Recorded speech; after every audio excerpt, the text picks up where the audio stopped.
Nilusob ng mga zombie ang buong mundo. Bawat isa ay may pagkakataong gisingin ang kanilang kapangyarihan.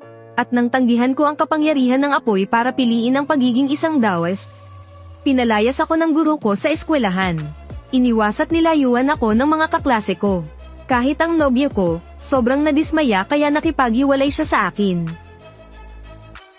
Lahat ng ito, dahil walang may alam sa mundong ito kung ano ang isang Daoist.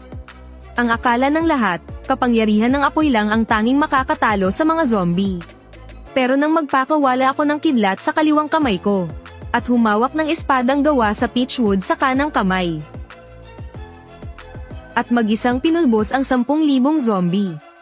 Natameme silang lahat. 5 minuto pa lang mula nang mapunta ako sa Blue Star.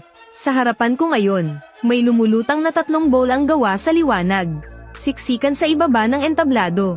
Iba-iba ang reaksyon ng daan-daang estudyante at guro.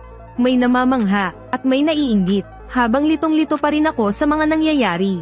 Bigla na lang bumuhos sa isip ko ang napakaraming alaala. Gulat na gulat ako sa mga nalaman ko. Ang mundong ginagalawan ko ngayon, ay pineste na pala ng mga zombie. Pero hindi ito yung mga ordinaryong zombie, kundi yung mga nakikita sa mga lumang pelikula sa Hong Kong. Yung mga zombie na patalon-talon. Ayon sa alaala ng orihinal na may-ari ng katawang ito, hindi tinatablan ng mga espada at bala ang mga zombie. Kahit anong modernong armas, walang epekto sa kanila. Kaya lang silang patayin gamit ang kapangyarihan ng mga awaken. Pero syempre, may malakas at may mahinang kapangyarihan. Kung basura ang nakuha mong abilidad, kahit gasgas, hindi mo magagawa sa mga zombie na yan. Kailangan mo munang maabot ang 2 level, at makuha ang mga intermediate na skill, bago mo mapatay ang pinakamahinang klase ng zombie. Ang mga puting zombie, paano pa kaya yung mga mas matataas ang level? Tulad ng mga itim na zombie, mga balahibuhing zombie, o kahit pa yung mga nasa alamat. Ang mga immortal na buto.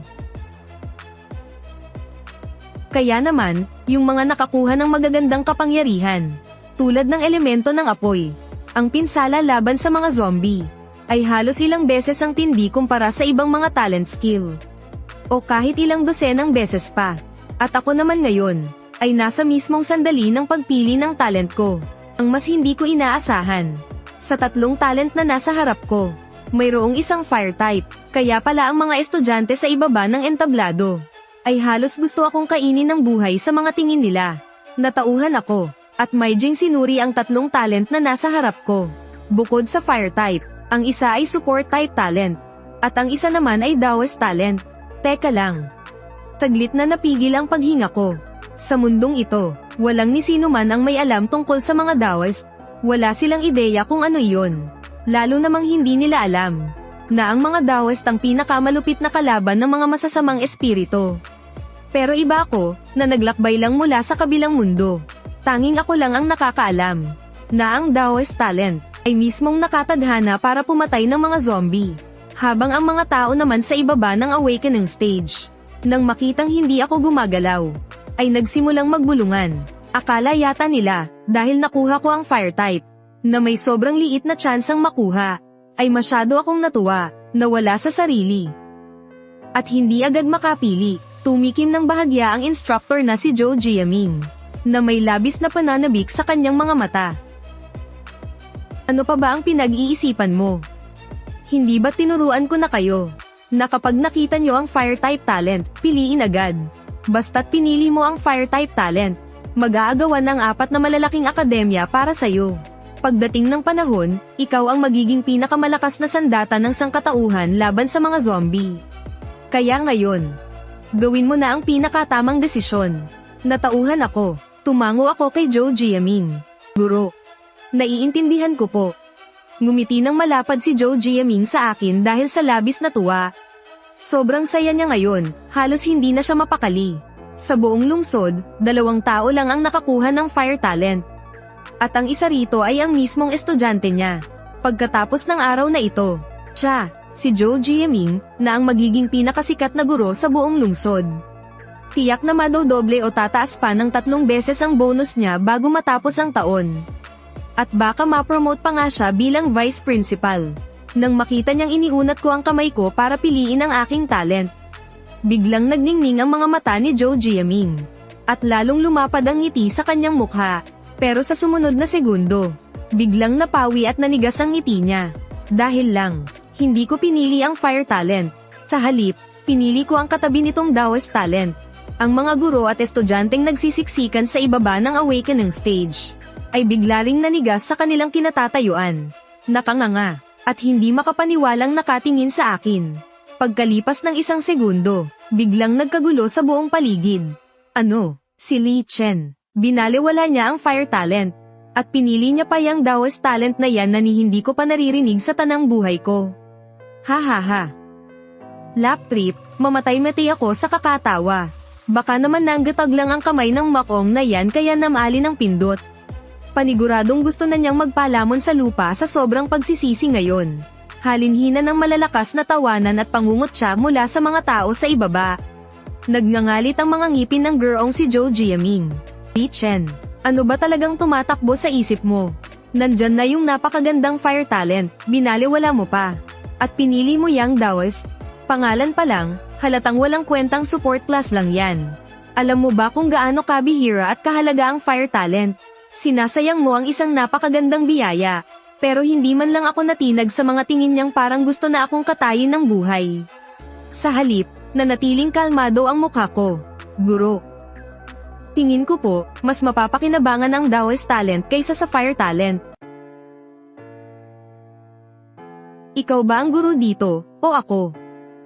Kung sa tingin mo kung iniisip mong may silbi yan, edi sana napatay ko na rin ang walang kamatayang halimaw. Mula ngayon, huwag na huwag mong sasabihing estudyante kita ni Zhou Jiaming. Tanggal ka na ngayon sa first high school. Sa seleksyon ng Jingda Academy 3 araw mula ngayon. Wala kang karapatang sumali. Isang magaling na guro si Zhou Jiaming sa first high. Ang bayaw pa niya ang pinuno ng Education Bureau. Kaya karaniwan, ang mga sinasabi niya. Kahit ang principal, kailangang sumunod. Sa ginawang katangahan ni Li Chen. Nanggigil tuloy ng husto si Teacher Zhou. Ayan tuloy, sinira niya mismo ang sarili niyang kinabukasan. Kung pinili lang sana niya ang fire element. Nakapikit man siya, makakapasok pa rin siya sa Jingda Academy. Batas ang bawat salita ni Teacher Zhou. Kahit ang principal, kailangang sumunod. Talagang sisipain na si Li Chen palabas ng first high. Sisihin niya ang sarili niya sa mga kalokohan niya. Iyon pa naman ang pinakamalupit na akademya sa buong bansa. Sinusubuan na nga lang siya. Mas ginasto pa niyang kumain ng tae. Hindi ko na pinansin ang mga bulungan sa ibaba ng entablado. At hindi na rin ako nagpaliwanag kay Zhou Jiaming. Sa halip, nag-focus lang ako sa harap ko. Dahil mismo sa harapan ko, lumabas ang isang system panel. Kasabay nito, narinig ko rin ang boses ng system. Na-fuse na ang Daoist talent. Pangalan, Li Chen. Talent, Daoist. Unique. Level, Daoist Level 1. Promotion conditions, pumatay ng 5 purple zombie. Passive talent. Active skill, Ziling Divine Thunder. Talent promotion path, Daoist, Genren, Shangren, Tianxi. Pagkatapos ma-fuse ang talent, lahat ng tao ay magkakaroon ng system panel. Pero nang makita ko ng malinaw ang mga skills doon, bigla na lang akong napasinghap. Zishang Divine Thunder. Iyon ang mismong mahikang gamit ng Mao Shan eldest brother sa mga pelikula. Ang kakayahang tumawag ng Nine Heavens Profound Thunder. Kayang supalan nito ang lahat ng masasamang espiritu. Dagdag pa riyan ang aking passive talent, na laban sa kasamaan, at may karagdagang 1.5 beses na multiplier pa. Sa ganitong klaseng lakas, higit 100 beses nitong lalampasan ang mga fire type skills. Nang maisip ko yun, hindi ko na malayang napangiti na pala ako. Kaso nga lang, umalingaw-ngaw ang malamig na boses ni Zhou Jiaming. Tapos na ang awakening. Ano, hinihintay mo pa bang bigyan kita ng pabuya? Sinarado ko ang system panel. At dahan-daang bumaba mula sa awakening stage. Wala akong pakialam sa mga tao sa paligid ko, na nakatingin sa akin na parang isang tanga. Dahil naniniwala ako, na kapag nasaksihan na nila ang bangis ng aking Purple Divine Thunder, siguradong malalaglag ang mga panga nila. Matapos ang awakening ceremony, tumayo si Zhou Jiaming sa entablado, at inihayag ang balita ng may malamig na ekspresyon. Lahat ng mga estudyanteng naka-awaken. Pumunta kayo sa eskwelahan ng eksakto sa oras pagkalipas ng 3 araw.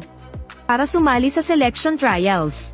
Siyempre, hindi kasali rito ang isang estudyanteng napatalsik na sa eskwelahan.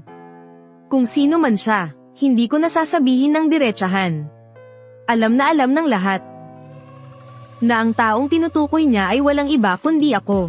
Pero alam ko, basta't sumali ako sa selection, Jingda University mismo ang magmamakaawang kunin ako sa gate ng eskwelahan. Li Chen, may gusto sana akong sabihin sa'yo. Hindi na ako magpapaligoy-ligoy pa.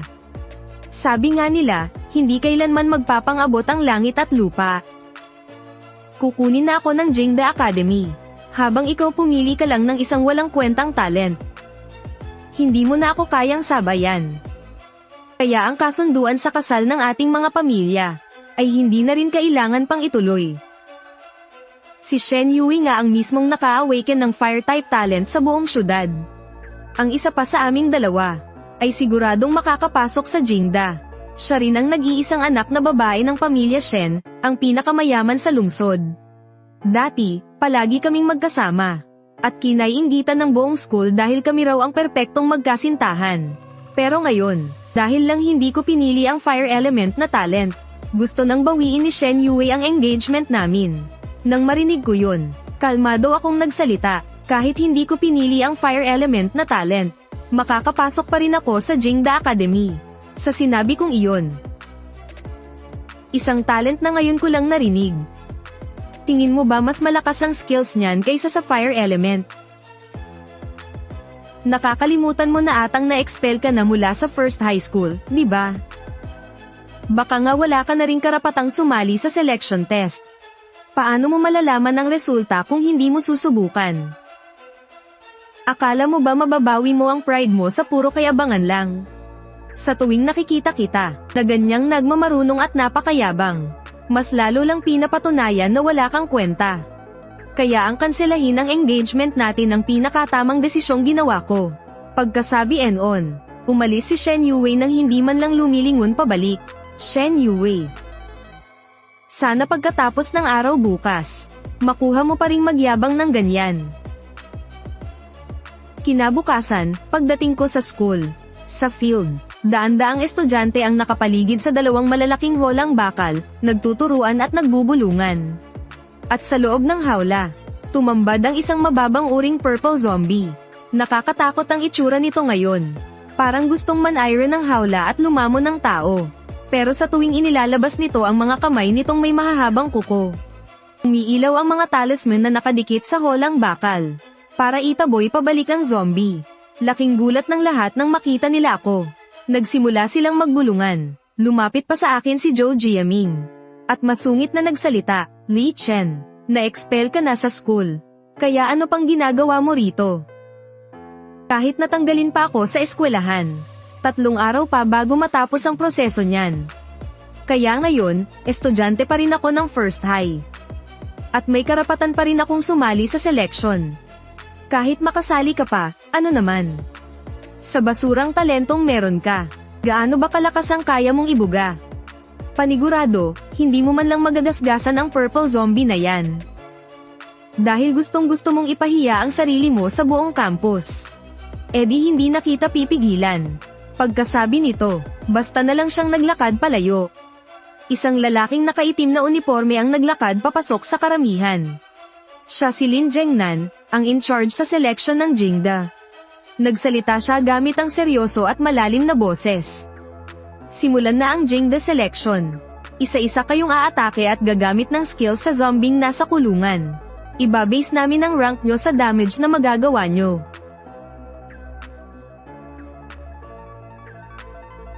Magsimula na. Pagkatapos niyan, pumila na ang mga estudyante. Isa-isa silang nagpakawala ng skills sa target. Pero parang kiliti lang ang naging epekto nito. Halos walang makabasag sa depensa ng purple zombie. Kaya naman napapailing na lang si Lin Zhengnan habang nanunood. Hanggang sa lumabas si Shen Yue. Tumingin siya sa loob ng kulungan. Nang may nanlalamig na mga titig. Pagkaraan ng 1 segundo, biglang sumabog ang malakas at pulang enerhiya sa buong katawan niya. Ramdam na ramdam ng mga guro at estudyante ang matinding init. Kaya mabilis silang nagsilayuan. Bumuo ng isang malaking vacuum zone sa paligid niya. Sa likuran ni Shen Yue, lumitaw ang napakalinaw na imahe ng isang fire phoenix. Inabot niya ang isa niyang kamay. At isang nag-aapoy na pulang bola ang dahan-daang namumuo sa palad niya. Agad na napukaw nito ang atensyon ni Lin Zhengnan. Bakas sa mukha niya ang matinding pagkamangha na bihirang makita. Nag-iisa sa buong syudad ang fire affinity talent na yan. At Phoenix Flame pa ang innate skill niya. Napakalaki ng potensyal ng batang ito. Itinaas ni Shen Yue ang kamay niya at inihagis ang bolang apoy papasok sa kulungan. Sa sumunod na segundo, agad na nang itim at nasunog ang malaking bahagi ng katawan ng purple zombie. Napasigaw at umungal ito sa sobrang sakit. Ang ataking ito ay lubos na gamulat sa lahat ng nasa field. Walang tigil ang mga boses ng pagkamangha. Magaling.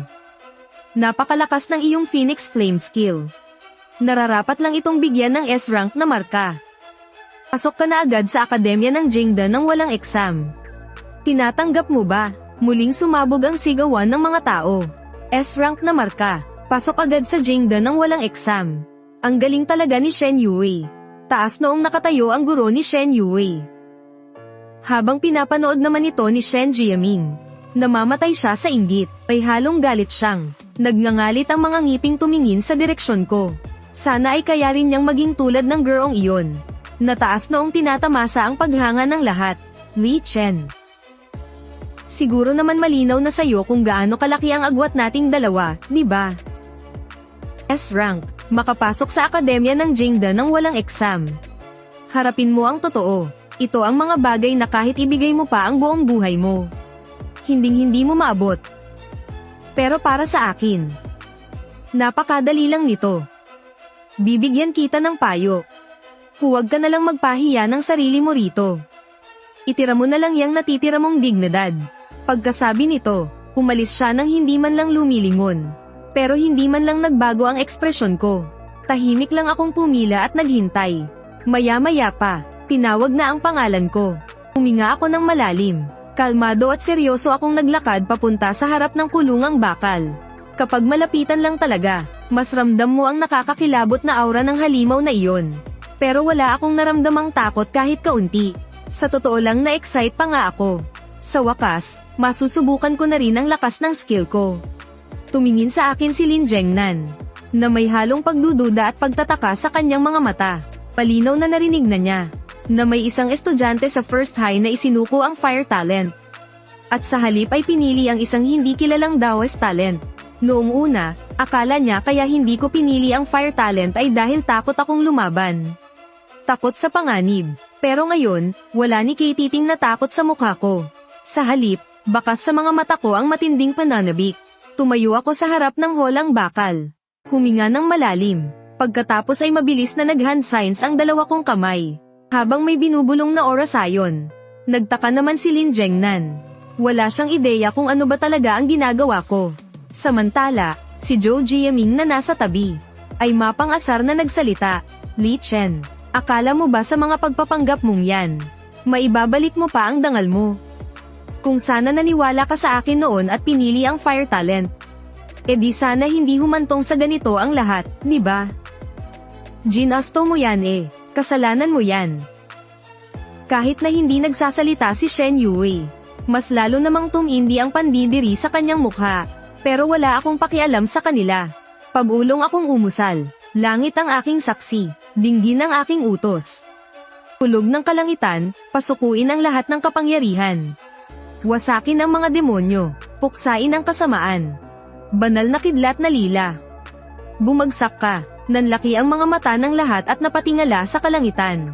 Sinundan ito ng isang nakakabinging pagkulog. Biglang nabalot ng makakapal na itim na ulap ang buong paligid. Nag-aalimpuyo ang mga ulap, na may kahalong nakakakilabot na kulay lila. Biglang bumagsak ang temperatura sa buong field. Lumakas din ang ihip ng hangin. Nakaramdam ng panlalamig ang lahat sa kanilang mga batok.